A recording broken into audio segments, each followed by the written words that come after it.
Red Bull akhirnya umumkan susunan pembalap mereka untuk F1 musim 2026.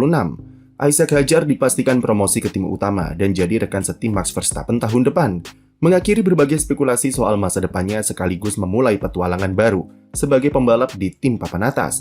Posisinya di Racing Bulls akan digantikan oleh Arvid Lindblad yang akan lakoni musim debunya di F1 pada 2026 nanti. Lindblad bakal meneruskan tradisi dari tim junior Red Bull dengan potensi yang diklaim sebagai talenta terbaik yang bisa mereka temukan sejak Max Verstappen. Sementara Liam Lawson dipastikan bertahan di skuad Faenza untuk tahun depan dan melengkapi susunan pembalap di keluarga Red Bull dalam hadapi regulasi baru. Dengan bertahannya Lawson, otomatis Yuki Tsunoda harus tersingkir dan tidak mendapatkan kursi di 2026 karena semua tim sudah memastikan line up pembalapnya masing-masing. Setidaknya Tsunoda tidak akan menganggur karena dia masih bertahan di lingkungan Red Bull sebagai pembalap tes dan pembalap cadangan mulai musim depan yang bisa membuka potensi comeback ke F1 pada 2027 mendatang.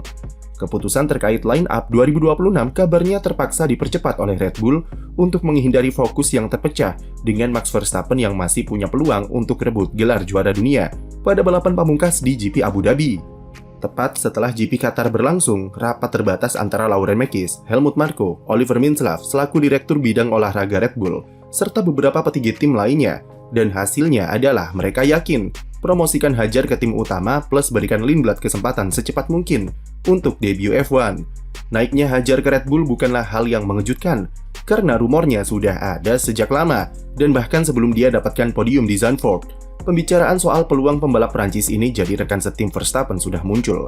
Performa yang ia tunjukkan pada musim debunya di F1 memang impresif, dengan rajin masuk ke sesi Q3 dan menjadi pembalap di luar tim papan atas dengan rata-rata hasil kualifikasi terbaik untuk saat ini. Gebrakan pertamanya adalah ketika bisa kualifikasi di posisi ke-7 dan kalahkan Yuki Tsunoda pada balapan keduanya di F1 pada GP Shanghai. Setelah itu, Hadjar mulai take off dengan berikan penampilan-penampilan impresif secara konsisten dengan persaingan papan tengah yang super ketat musim ini. Puncaknya tentu ketika ia raih podium perdana di musim debut pada GP Belanda bersama Racing Bulls, menjadi salah satu momen krusial yang membuat namanya sangat dipertimbangkan untuk jadi rekan setim Verstappen yang baru. Selain dari performa, aspek lain yang jadi bahan utama pertimbangan bagi Hadjar adalah adaptasi yang cepat serta mentalitasnya yang agresif. Kedua hal itu sangat disukai oleh Helmut Marko dan menjadikan Hadjar sebagai salah satu anak didik kesayangannya di Red Bull Junior.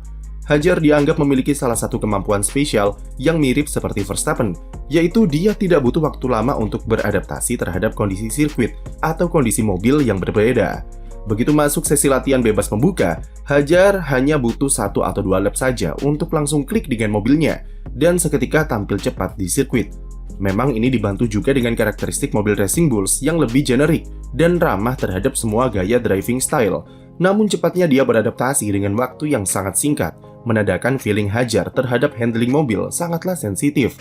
Mentalitas Hadjar juga cukup bagus, dengan semangat juang yang tinggi, dan dia begitu mudah kecewa ketika tidak tampilkan performa yang seharusnya bisa lebih baik. Salah satunya adalah bagaimana Hadjar bisa bangkit dari momen suram ketika dia melintir saat formation lap pada balapan pertamanya di GP Australia. Cara Hadjar menanggapi sindiran Helmut Marko dan tekanan media dengan buktikan diri lewat penampilan yang semakin hari semakin bagus adalah cara terbaik untuk memperkenalkan dirinya ke dunia F1. Memang ada sisi positif dan negatifnya, karena Hadjar juga masih cukup labil, dengan mudahnya ia terpancing emosi dari sebuah kesalahan kecil. Namun, tipikal pembalap yang keras seperti inilah yang disukai oleh Helmut Marko, dan selama faktor mentalitas selaras dengan hasil impresif di sirkuit, maka ia melihatnya sebagai hal positif. Apakah mentalnya yang keras bisa menjamin Hadjar bisa bertahan di bawah tekanan Red Bull yang begitu besar? Belum tentu juga, karena Liam Lawson yang dulu diklaim oleh Christian Horner memiliki mentalitas sebagai seorang petarung, nyatanya lemas juga di Red Bull. Tapi setidaknya Hadjar punya fondasi yang lebih kuat karena dia sudah lulus lakoni 1 musim penuh di F1 ketimbang Lawson yang baru 11 balapan saja di 2 musim berbeda. Skill saja tidak cukup untuk bisa survive di Red Bull, dan memang butuh ketangguhan mental dalam bersanding bersama Max Verstappen yang begitu dominan posisinya di tim. Lauren Mekies memang membawa perubahan positif dengan suara pembalap kedua yang lebih didengar, dan pendekatannya lebih terbuka dari manajemen sebelumnya. Namun selama Mekis memimpin, perbedaan operasional antara Verstappen dengan pembalap kedua masih sangat terlihat dengan tim di kubu Tsunoda yang sangat sering membuat kesalahan yang merugikan sang pembalap. Fokus tim yang sangat memprioritaskan Max Verstappen akan jadi tantangan baru bagi Hadjar, yang berkali-kali lipat lebih sulit daripada musim debutnya sekarang. Sekali kesalahan saja mungkin sudah cukup membuat Hadjar diberikan mobil dengan spek yang berbeda ketimbang Verstappen dan bakal mempengaruhi performanya sepanjang musim, atau bahkan sekedar dikorbankan untuk bahan eksperimen setup oleh tim yang berkali-kali kita lihat sejak era Pierre Gasly. Kunci survive di Red Bull adalah penerimaan.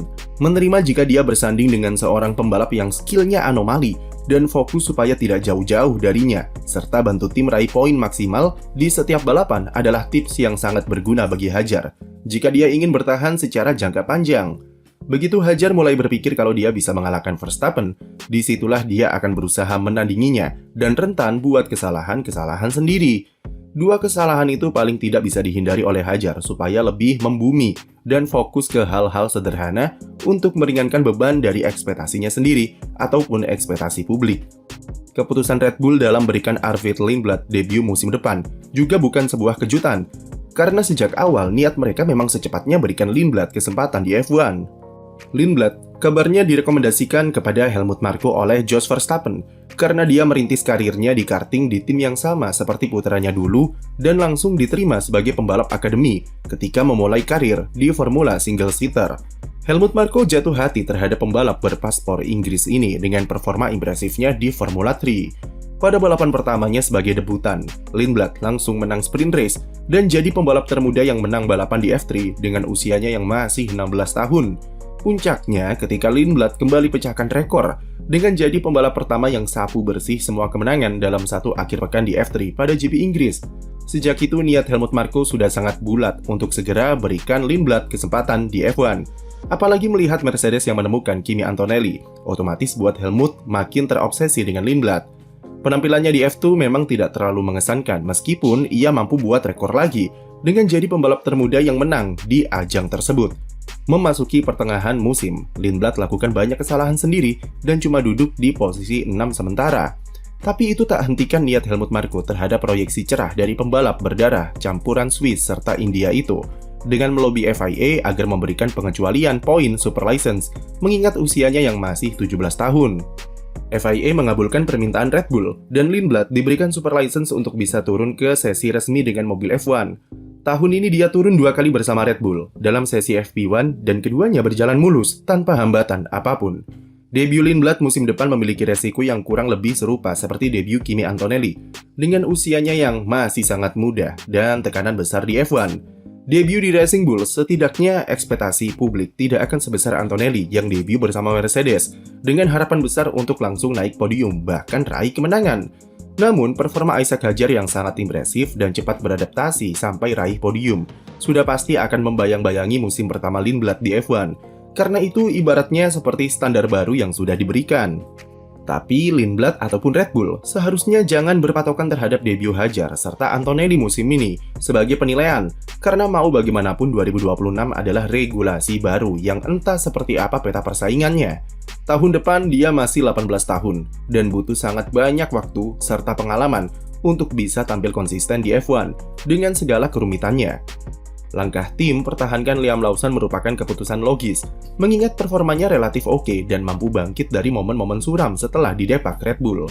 Lawson bisa raih poin lebih banyak ketimbang Tsunoda dan jadi faktor pertimbangan untuk mempertahankannya di F1. Selain itu, Red Bull memang tak punya pilihan selain mempertahankan Lawson, karena Tsunoda tidak bisa lagi kembali ke Faenza, mengingat dia sudah 5 musim di sana, serta faktor Honda yang tak lagi menyuplai mesin bagi tim banteng.